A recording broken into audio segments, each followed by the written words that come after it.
বলছেন উনি মমতা ব্যানার্জির ছবি দিয়ে দু রকমের উনি ডুয়েট করছেন, ডুয়েট।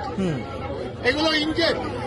আমরা জানি, আমরা জন্মগত পরিচিত, আমরা জানি মাথায় কি আছে, কিভাবে ইনজেক্ট করা হয়েছে। আমি অনেকক্ষণ ধরে দেখছিলাম, কিচ্ছু বলিনি। একজন ভদ্রমহিলা, প্রোটেস্টের একটা ধারা আছে। যে ছবি, যে প্রশাসক, যার বিরুদ্ধে এত আন্দোলন, তাকে আমি বুকে টানিয়ে রেখেছি। What is the meaning? অথচ আমি বলছি ডুয়েট।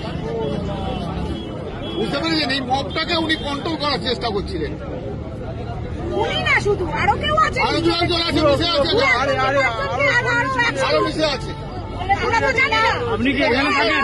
আমাদের মেয়ে বলে ওনাকে এগিয়ে দেওয়া আপনি হয়েছে। কি এখানে থাকেন? হ্যাঁ, এখানে থাকি আমি। আমাকে ওরা পরিবার সবাই ছেড়ে। আমার নির্দিষ্ট পরিচয় আছে।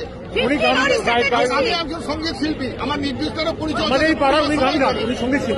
শুধু তাই না, আমার ছেলে এখন এই মুহূর্তে নাম করা একজন সঙ্গীত শিল্পী। এবং আপনি আপনি আরেকটা কথাও বলছিলেন যে চলাফেরা করতে এখানে একটু সমস্যা হচ্ছে। আমরা এখানে 9টার পরে আমাদের কিছু জনকে কিছু ঘটনা ঘটেছে, তার ফলে আমাদের কিছু জনকে ছেড়ে দেয়, মুখ চেনা পুলিশরা চেনে ছেড়ে দেয়। কিন্তু এই পাড়ার লোকেদের গিয়ে ঘরে ঘরে সার্ভে করুন, নরক করে দিয়েছে। এই সম্প্রতি ঘটনার পর তো এক হাত অন্তর অন্তর ব্যারিকেড। গাড়ি নিয়ে গেলে এরাম করে সাপের মতো যেতে হয়। শুধু তাই না, দুনিয়ার প্রশ্ন, আপনি কোথায় নিজেও গিয়ে করবেন? আপনার যদি মনে হয় আপনি অন্য জায়গায় গিয়ে থাকুন, এটা আপনার থাকার জায়গা নয় তো। আপনি This is a residential area and we are public. আমরা আমাদের ট্যাক্সের পয়সা পে করছি পাবে এই রাস্তার জন্য। কেন প্রতি মুহূর্তে আমাদের হেনস্থা হতে হবে? এই দায় কার?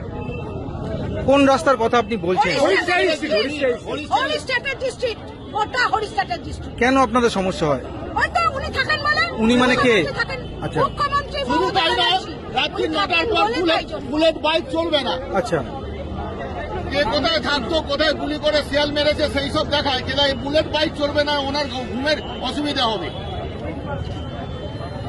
নানা রকম ফ্যাচার, নিত্য নতুন সব এক একটা গার্ড দেবে, তারা চেনে না। ও প্রায় দিনই ঝামেলা এখানে। কি চাইছেন আপনারা? আমরা চাইছি উই ওয়ান্ট জাস্টিস, কোনো কিছু নয়, বিচার চাই। আর এই রাস্তায় যে আপনাদের সমস্যা হয় থাকতে, সেই ক্ষেত্রে আপনারা কি চাই? সেই সমস্যার একটা সমাধান চাই। উনি যেভাবে ঘিরে নিয়েছেন, দেখুন না, ব্রিজের ওপরটা দেখুন, দেখুন ওইদিকে পুরো কাঁটাতার, গঙ্গার ওপারে চলে যাবেন, জেলের ওইদিকে মানুষ সমান কাঁটাতার। সৌন্দর্যের নামে একবার এখানে টেটের ওরা ঢুকে পড়েছিল গঙ্গা পেরিয়ে, পুরো ওপারটা কাঁটাতালে জাল দিয়ে দিয়েছে। ঠিক আছে, ওপারে পুলিশ, এপারে পুলিশ, গলির মধ্যে পুলিশ, গলি দিয়েও যদি শর্টকাটে মারবো, দাদা কোথায় যাবেন বলুন? যেখানে আমাদের জন্ম, সেখানে যদি এত কৈফিয়ত দিতে হয়, সবসময় সকলের মাথা ঠিক থাকে? আপনার বাড়িতে যাওয়ার সময় আপনাকে যদি বলে যে দাদা আপনি কোথায় যাবেন, যেখানে আপনার জন্ম,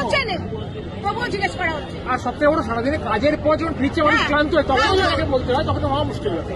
এই ব্যাপারগুলো বুঝুন। মানে এই সমস্যাটা আপনার একার না, এই আপনারা যাবেন, সার্ভে করবেন, দেখবেন সকলে ঘরে ঘরে বিরক্ত, ঘরে ঘরে বিরক্ত। আমরা কি মানুষরা?